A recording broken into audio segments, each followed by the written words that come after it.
من بين مين من مصر؟ مش فاهم السؤال. من عائلة مين؟ من عيلة مين؟ بتكره اليهود يا عمر؟ جدا. بس خلي بالك، في فرق بين اليهودي والإسرائيلي. ايه الفرق يعني؟ اليهود أهل كتاب، وإسرائيل دي دولة. ما كل اللي في اسرائيل يهود. وفي يهود بره إسرائيل. في بعض اليهود كانوا فنانين في مصر. في رجال اقتصاد عملوا مشاريع هايلة في مصر، كانوا يهود برضه، زي عدس مثلا. المحلات اللي في وسط البلد؟ الجذور يعني من عيلة عدس. عن جد؟ عن جد. جدة امي قالت لي ان نجوى سالم قالت لها الكلام ده. ليش هي نجوى سالم بتهرب لعائلة عدس؟ لا، ابويا هو اللي عدس.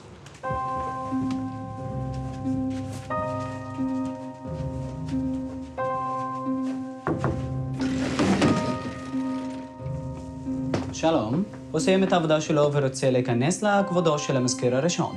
אוקיי, בבקשה. תודה. בבקשה.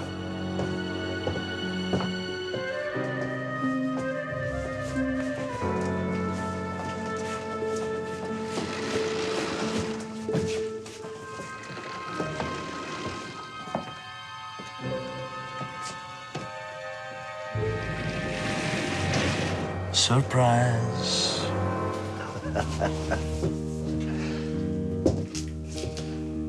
شو رأيك بهي المفاجأة؟ انا قلبي كان حاسس ان في حاجه مش مظبوطه. عجبتني كتير حكاية إنك من عائلة عدس وإنه جدة أمك نجوى سالم.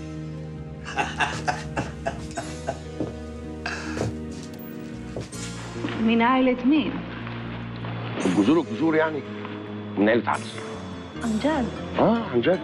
جدة امي قالت لي ان نجوى سالم قالت لها كده. ليش هي نجوى سالم بتهرب لعائلة عدس؟ لا، ابويا هو اللي عدس.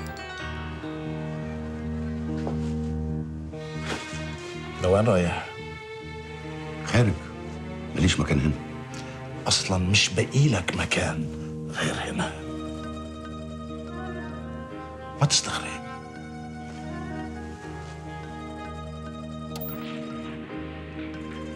ليش في يهود بمصر؟ لا، بس كيف انت مصري يهودي؟ مش معنى ان انا مصري يهودي ان في يهود في مصر. مصري مسلم داخل سفارة إسرائيل بيدعي إنه مصري يهودي. ليش بقى؟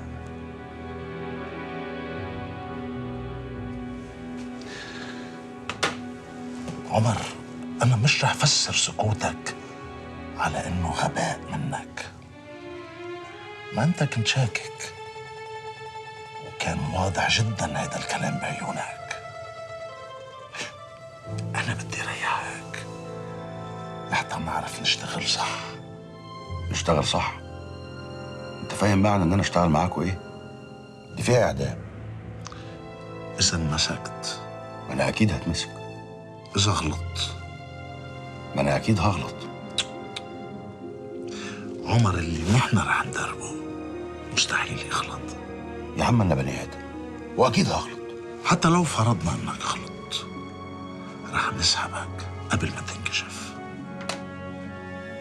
وانا عندي حريه الاختيار ان اقول لا. كان قبل ما تدخل مع السفارة. كانت تتقطع رجلي قبل ما ادخل. ليش هيك؟ خلينا ناخدها بالعقل. انت كنت موافق تشتغل معنا على اساس نحن وكالة صحفية، وهلا تأكدت انه نحن مش وكالة، فخليك على رايك على اساس نحن وكالة، هيك اريح لك. انت عارف انت بتطلب مني ايه؟ تشتغل معنا. اشتغل جاسوس. ما بحب هذه الكلمة. انتوا عندكم كلمه تانية ليها؟ متعامل، مراسل. والعمر مش بعزقها. انا مش عايز تعدم. انت رح تنعدم بحالة وحدة بس، لو طلعت من هون، لأنه بهالحالة رح أضطر وبكل أسف أعطي الشريط هيدا للمخابرات المصرية، وأنا ما بدي أعمل هيك. It's too late يا عمر إنك تفكر. أصلاً أنت إن and there is no way out. ما تعتبر هيدا الكلام تهديد، بالعكس أنا بدي مصلحتك. أنا عارف إنه سقف طموحك ما له حدود، إنه حلمك يكون عندك شركة مثل شركة اللواء جلال يلي أنت شغال عنده. أنا عم بعطيك فرصة إنه بخلال 3 سنين ماكسيموم رح يصير عندك شركة مثل شركة اللواء جلال إذا مش أكبر. رح أعطيك $3000 بالشهر، مقابل كل مكان مهم تزرع فيه كاميرات وبتجيب لي اللي بيتصور. رح أعطيك مكافأة، مرتب شهر كامل.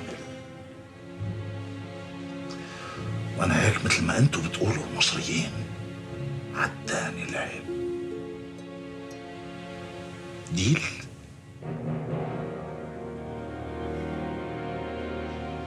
أنا مادد إيدي يا عمر، ويلي بمدله إيدي وبيرفضها بزعل عليه، مش منه.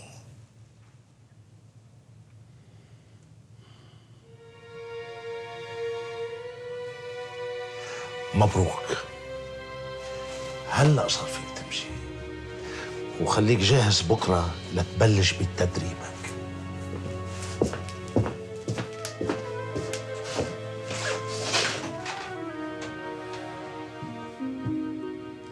تابوي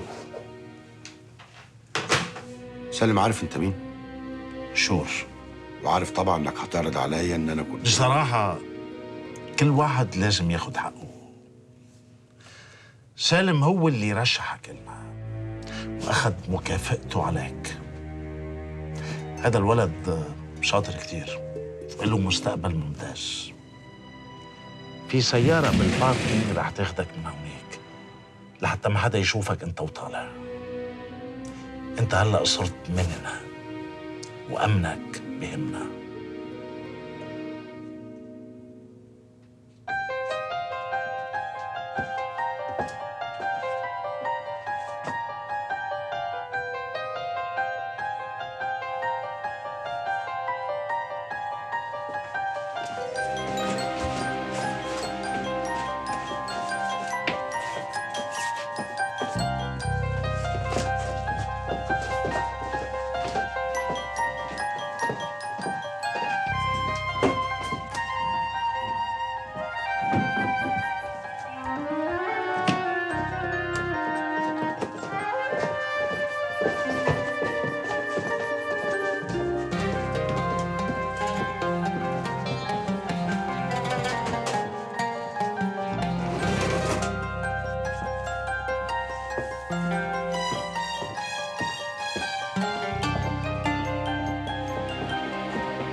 في عربية فان لسه خارجة من جراج العمارة اللي جنب السفارة.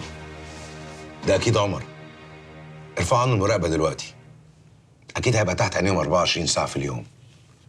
أنا مش عايز أي مخاطرة خالص دلوقتي. حاضر يا فندم. اتفضل.